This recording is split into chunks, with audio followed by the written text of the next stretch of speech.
За ноо Эрхэн баяр өгтөө даваа жимсгэлдэг.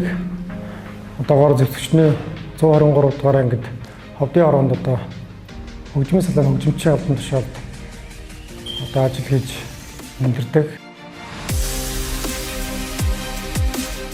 Одоо Ховд аймгаас 6 сарын 2-ны өдөр гараад 46 хоногийн хугацаанд 2127 км-ийг тулаад Дорнод аймаг Чав болсон хотод өнөөдөр орж ирж одоо барайгаа хийлээ.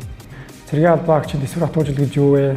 Хүн зорьсон зорилгынхаа төлөө тэмцэж чадвал одоо тууштай байвал юуны төлөө хүн юунд хүрч чаддаг вэ гэдгийг л одоо харуулахыг зорьсон. Тэгээд одоо тэр зорилготой хүрч өнөөдөр гүйлтэй амжилтаа дуусгалаа.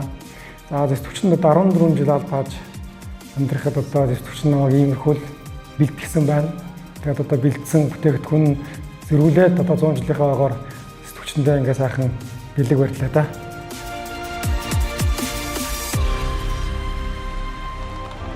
Намайг дэмжиж энэ хорон цугласан та бүхэнд маш их баярлалаа. За би энэ хөгүүлтээрээ Монгол цэрэг хүний эсвэр хатуужлыг харуулахыг зорьсон.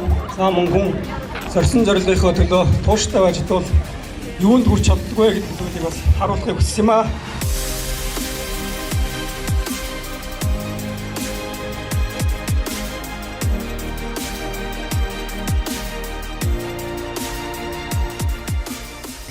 За цэргийн хүн болно гэдэг шийдвэрийг бол би 1-2 дугаар ангид байх орхотоо баг шийдсэн байсан. 5 ахыг хараад ирнэ би цэргийн хүн болно гэдэг шийдвэрийг баг бахил ирнэ шийдсэн шийдвэр тэгээд одоо цэргийн амьдрал миний багийн мөрөөдөл байсан.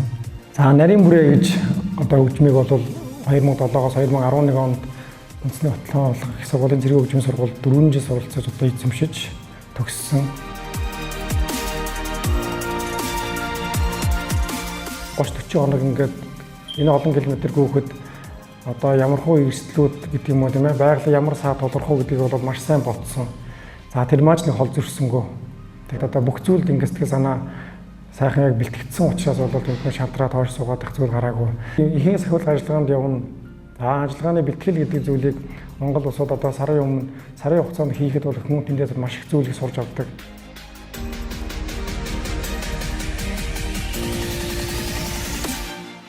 Өөрийн хийн гэж бодож л байгаа зүйлээ хэрвээ тийм зүйл байх юм бол тэрнийхээ төлөө тууштай бай.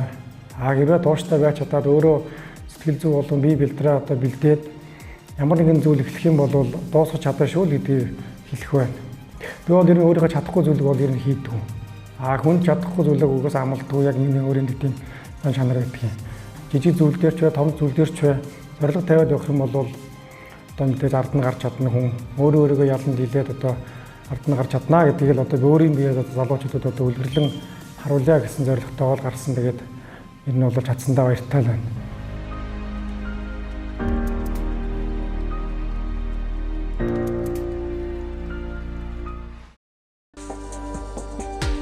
Хамтран ажиллагч Чоболсон Эвентол